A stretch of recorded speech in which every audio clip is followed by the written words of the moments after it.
Hello and welcome back to the channel. Today I'm playing Spell Chess, where players cast a spell before each move. The jump spell allows you to jump over a piece as if it weren't there, and the freeze spell allows you to freeze a 3x3 area of the board. Spells recharge after 3 turns and you can't use the same spell twice in a row. My goal is to win 3 games, and I will only play against higher rated opponents. Let's get started with game number 1.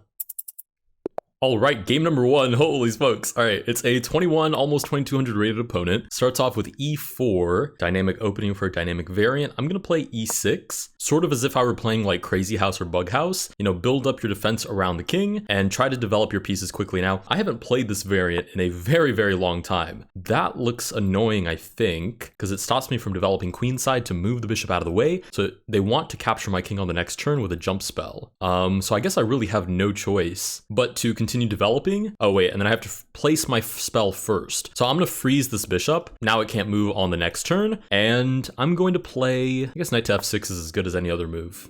All right, queen comes out to h5, and my question is, why are you not, oh, you're not free because there's still the jump spell to capture my king. Interesting. Is this like theory? I feel like I've seen this before in previous videos. Okay, but there's, oh, of course it works. I can't play 2 moves at the same time. I can cast a spell and make a move, but I can't move twice. So how on earth do I get out of this? Or is this over already? Wow, I guess I have no choice but to play king to e7, because there's no way I can stop both of these jump spell threats at the same time. Queen to e5, and how do I even get rid of that? Seems impossible to me. Okay, this has to be theory, and I'm pretty sure I just walked into it. So that's the last time we play e6 or e5 against e4. I guess I'll have the courtesy of making the move for the opponent so they can jump spell over and capture my king. But with that, we lose game number 1. Let's go to move on to game number 2. All right, game number 2. I can't be too harsh on myself because that was a 2100 rated opponent. Keep in mind, these variant ratings are independent. Whoa, e6? Can I just play the same thing my opponent played against me? Oh, I forgot to place the freeze spell. Oh, I'm such an nincompoop. Okay, let's do this. Oh, wait a minute. Let's place the freeze spell first. Freeze spell here, and queen to h5. Babooey. And we get the resignation. Nice. All right, with that, we win game number 2. Let's go to move on to game number 3.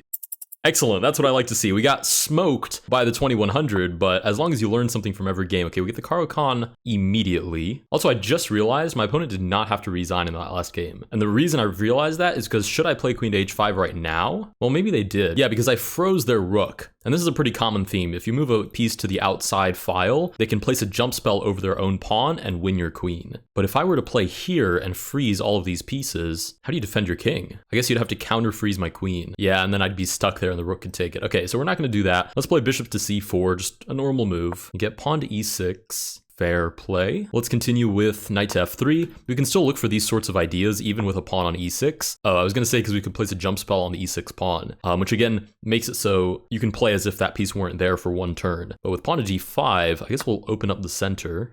Pawn takes back. Wait a second. I keep forgetting that you have to place the spell first. I feel like that's a little bit unintuitive. Maybe I'm just messed up from playing duck chess. But let's go and freeze these pieces and play bishop to b5, giving check. Well, it makes it at least difficult for the opponent to defend, or it makes it so that they have to freeze my bishop, and then I can look for other winning ideas. Whoa, king to e7. Hello, Mr. King. Now, what if I just play queen to e2, threatening the jump spell on the pawn on e6 and then taking the king? Let's do that. It's not my job to figure out how the opponent's going to get out of it. It's just my job to create the threats. So this is looking pretty good, I think.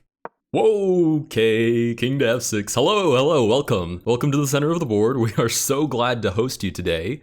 Queen to e5, but then you could freeze my knight, maybe take it. I'm not really sure if that's how that works, to be honest, but I'd rather not find out in this very winning position. So I'm gonna play pawn to d4. There's these ideas, but then I can take the queen. Yeah, let's play, should I castle? Maybe I should take a moment to just castle. Let's do that. Let's castle. I know it seems a little bit strange, but if you have a winning attack, then just keep the pressure on the position. There's no need to rush into it and deliver the final blow. I mean, the king is literally the most advanced piece in the position. Okay, bishop to c5 with the sneaky little jump spell threat on that pawn, but we can just play pawn to d4. We don't even have to place a spell, although we do have the freeze spells recharged. We have 4 of them left. I mean, that should be plenty for how exposed this king is at the moment. Oh, I forgot to mention, the opponent is rated 1700, nearing on 1800. And the cool thing about always playing up is that you are always in a good position to get some nice rating points. Even with a draw, you can knock off some pretty good rating points and collect them for yourself. We'll see what sort of defense the opponent comes up with. It's, I'm gonna be honest, not a very exciting position for black to play. It's quite disheartening. The bishop does take. I think they meant to place the free spell on the knight before taking, but they didn't. So I'm just gonna go ahead and take back. Queen comes out to b6. It's not actually threatening anything, unfortunately. Bishop g5 here is very, very tempting. Just to say I went for it, but it's probably completely unnecessary. Let's go bishop to e3. I should probably be honing my attack in on the king, but to be honest, the opponent is playing defense, or rather playing desperate chess just by having the king on f6, if that makes sense. Just with the notion that their king is extremely exposed, they're playing some, maybe not questionable, but some very excitable chess that's looking to sort of get out of this situation. The king is still on f6. Now we can start looking at how we finish off this attack. It's pretty interesting. I'm pretty confident they're looking for a jump spell on h7 to coordinate the queen and the rook to take on h2. I could just stop that with f4. Could also play queen to f3 and give check, but the king moves back. Yeah, let's go pawn to f4. We'll just stop that idea in its tracks. I mean, there's no need for me to concede anything in the position. Oh, you've got to be kidding me. I can't believe I talked for all that time and didn't see the jump spell winning the king. You know what's funny? Some part of my intuition was like, wow, this is really weird. The king is on f6 and you still haven't won? This is so strange. This is a very explosive variant. And then I realized I just missed that the entire time. Okay, finally now we get the opportunity to play it, jump spell on the pawn, and with that we win game number 3. I am so sorry. I know at least a few of you were ripping your hairs out staring at that position, but I did finally see it. Okay, with that we have 2 victories under our belt. Let's go to move on to game number 4. All right, game number 4. Oh, it's the exact same opponent. Okay, we're going for the exact same trap. Okay, we'll play bishop c4. I mean, if I can win in the exact same way, I'm just gonna play the exact same moves. I'm gonna get ready to recapture on d5. Oh, okay, they play differently. Knight to f6, we'll play d3, supporting e4. Yeah, bishop to b4 check. Can I castle out of the way if I freeze the bishop? Little experiment. If I freeze the bishop, oh, now I can castle. Nice.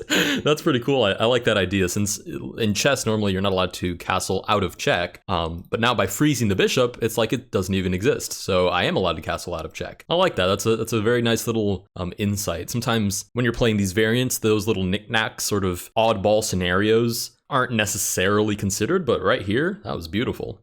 Yeah, okay, knight to g4, looking for an attack again. This time we're better defended, so I'm not really sure what the culmination of this really is, but I'm just gonna place a jump spell on the knight and capture it for free. I say that with probably not as much excitement as it deserves, but there's 2 things going on. One, I'm developing my queen, so something like d5 hits the bishop, there's a jump spell, could win the queen. And number 2, these recharge after every 3 turns, but you only get a certain number of them. So I've just used 1 of 2 jump spells, and jump spells are absolutely killer if you couldn't tell by the last game. It's very easily forgotten, usually not that hard to find in any one of these games. So using 1 of 2 of them is, not something that I'm necessarily going to be jumping for joy with. We get queen to h4, freezes my queen, freezes their queen. So if I play bishop g5 and then freeze them again, wouldn't it just be my turn after that freeze is undone? Or are they not even, I'm not really sure what they're doing here, to be honest. Okay, I think that may have just been a miscalculation. I'm not totally sure. So I think I can just play bishop g5. Oh! Okay, 2 things happened there. 1, I forgot I didn't have a freeze spell, and 2, I was gonna place a freeze spell on h4. Wow, this is just... Oh my goodness, somebody out there is fully bald right now. Fully, just not even a single hair on their head based on my play today. Yeah, and now they have a jump spell on the pawn on g2. This is a tragic position. All right, let's play. Okay, first place the free spell on f4. Secondly, target the queen. We're at least making progress towards winning the queen back. Okay, jump spell threatened on f2. So there goes the opportunity to win the queen back right out the window. We have to play king to h1 because there's 2 different jump spell threats at the moment. Queen what? I think the opponent just forgot to place a free spell as well because they had it in the tank. So I'm gonna go ahead and take back. Booyah, nice, we're back in the game. I think their only move there was queen to h5, threatening the jump spell. But if they really wanted to keep the queen on g4, then they had to place the jump spell here to capture the knight and then capture the bishop. But I think that may have just slipped their mind. Okay, now they're looking for these ideas, but it's not like I'm going to leave my knight there anyways. So I'm going to take on f7, and if they take back, jump spell on e6 wins the king. Okay, so they move the rook out of the way. This is good. This is progress, I think, because the problem is if I move the knight, there's a jump spell to take on f1. So I think I just have to lose the knight. And it's not really losing the knight because there's still the jump spell to win back the exchange, but I don't know that I want to use a jump spell just to win back an exchange. Doesn't seem worth it. After I already used a spell to quote unquote win a queen and then lose it right back, I think I'd rather have the jump spell on my side.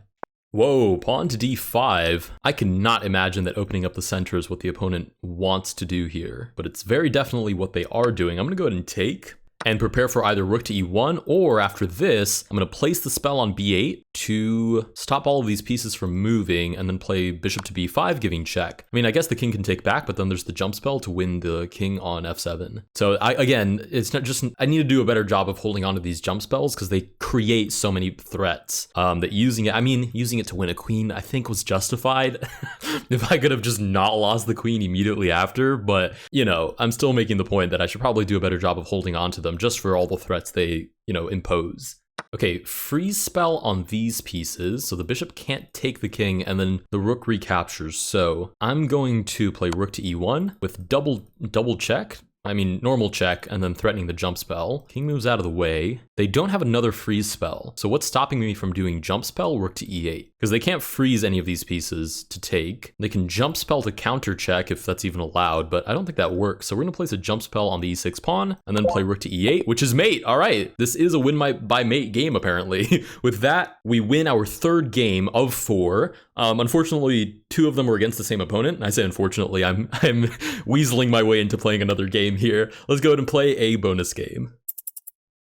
All right, our bonus game. Oh, the opponent is rated less than us. Yeah, because the way the rating thing actually works on chess.com, if you want to set a parameter, you can't actually set it to 0 up to infinity. It has to be -50 up to infinity. That's the best you can do. So this opponent is rated within 50 points under us. So they are a potential opponent. I've explained this in many previous variant videos, at least as part of the Can I Survive series. But I have to take into account that there may be new viewers. So I will re-explain that the real purpose of having that rating range is to ensure that we get paired with opponents that are familiar with the variant and are not just going to randomly abort. We get bishop to b4, and as you can see, this opponent is clearly not new on the block. They have ideas of jump spell on d2 to capture the king. I'm going to go ahead and play, I think, just knight to c3, because it reinvigorates the jump spell possibility on d7. Whoa, bishop takes. I say whoa, but I think I can just take back. Oh wait, take back. Jump spell on d7. Yeah, that's the last time that I miss a jump spell idea. Boom. With that, we win our 4th game. They offer a rematch. I don't really feel like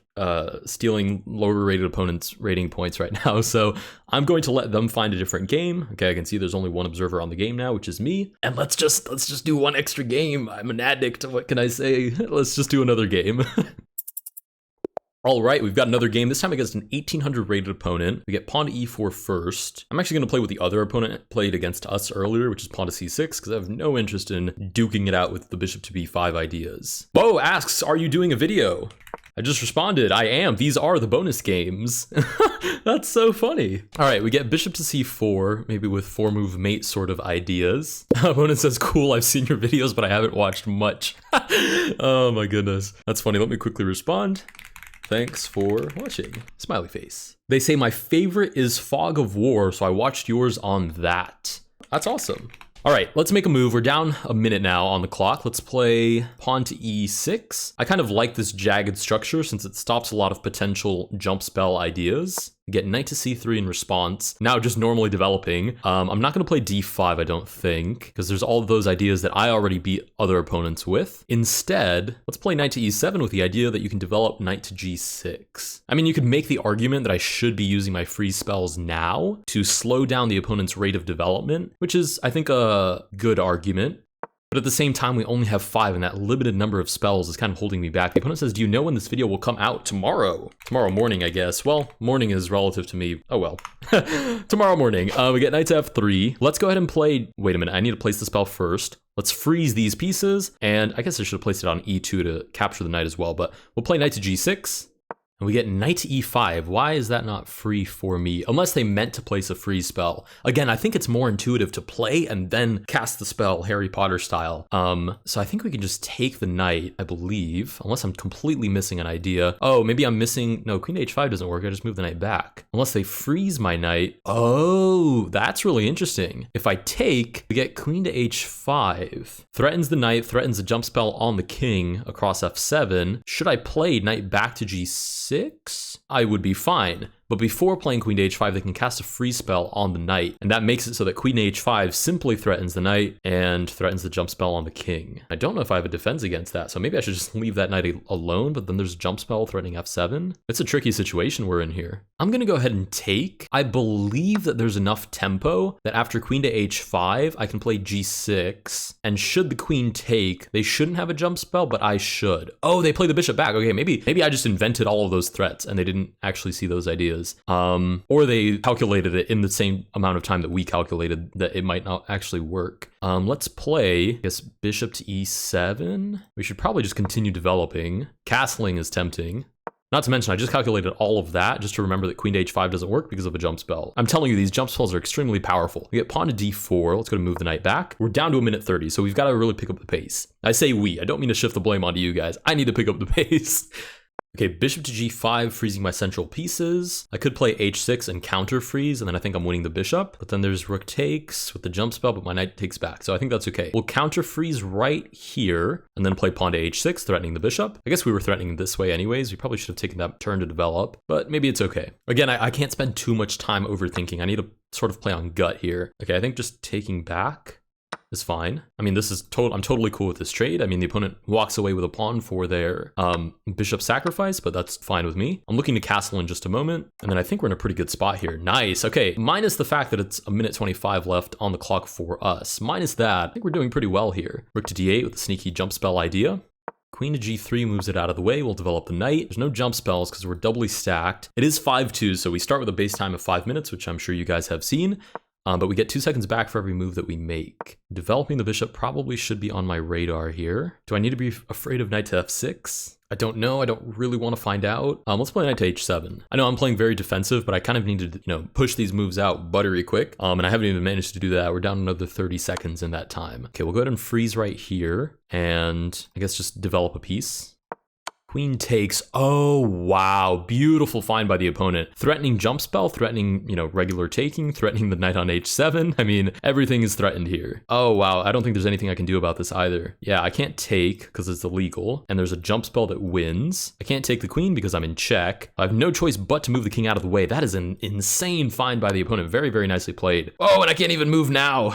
That's so good. If I move the king over jump spell, if I move the king over jump spell, if I don't move the king, then I've broken the game of chess because I'm in check. I gotta move the king. Wow, and there's no time to replenish my free spells either. Okay, I'm gonna have the courtesy of making the move for the opponent so they can finish me off in style. There's no point in timing out now. Might as well see the grand finale.